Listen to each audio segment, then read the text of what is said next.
Pierce is ready to move forward with a key aspect of the build's foundation, the sound treatment. He just needs to remove the rest of the factory sound system and vehicle interior. Unfortunately, sometimes the interior doesn't want to cooperate. Yeah, success.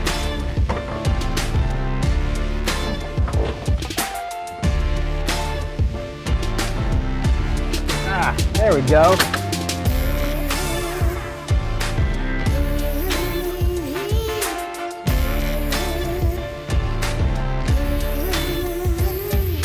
Yep, you gotta remove all of that just to get to the amplifier. To protect the vehicle's wiring system, Pierce decides to disconnect the battery, which is usually very simple, except that the battery on a Chevy SSR is located under the rear end of the vehicle.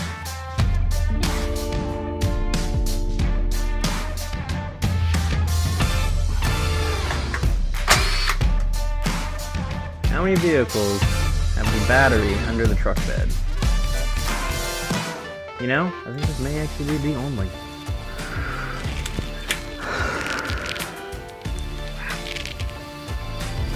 With the battery disconnected, it's safe to remove the various electrical components that block the factory rear speaker panel.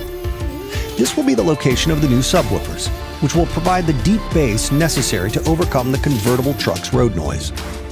Pierce will need to remove the fuse box and other electrical parts, taking care to note how everything goes together for reassembly. Unfortunately, a large metal bracket blocking the rear panel sits under the vehicle's emergency brake release. To do full sound deadening and to be able to get to the back wall the way we needed to, Pierce had to remove the emergency brake. Until the brake is removed, he's stuck. He was having a hard time getting it lined back up, and just, I think he spent an hour and a half trying to get this thing lined up, and he just couldn't get it. Kind of looked over his shoulder and went in, and I was like, you know, what's going on? He's like, man, I just don't know what I'm gonna do. I can't get this thing, you know, back into line up to bolt back in again after we put everything, you know, all the sound deadening in. And hit the button on it, hit the release, and it put the slack in there, and it just went right. So, and it's like, well, you know, we've got 1,000 things on our minds at a time.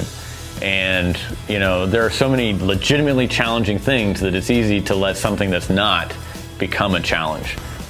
The Saturday morning cartoon stuff. It is what it is, man. And, you know, he's found stuff that I've boneheaded about, so, you know. I guess that would, Is that it? Now that the brake is finally removed, the rest of the factory sound system and interior are clear for removal.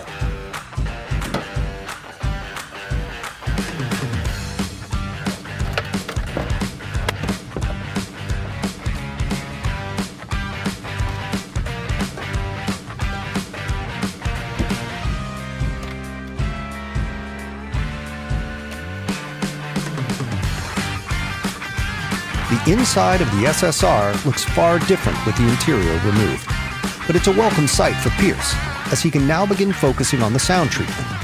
Well, almost.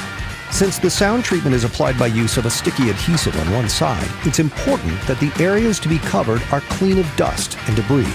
So Pierce will carefully clean a floorboard that hasn't seen the light of day since it rolled across a factory floor in 2003.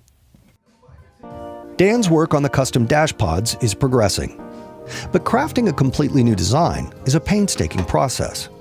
It takes a combination of experience, creativity, tenacity, and sometimes a little bit of luck.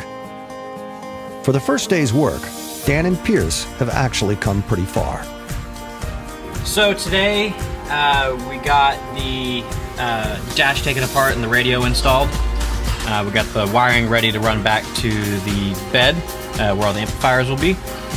We also removed most of the interior to get it prepped for doing the sound deadening. We also took apart the back half of the rear wall. The factory amplifier was mounted back here, so we needed a couple things off of it, along with getting the back wall prepped for the subwoofer enclosures. For about 9 hours worth of work, we got a lot done today. Which is a good thing, because Tuesday morning will come early.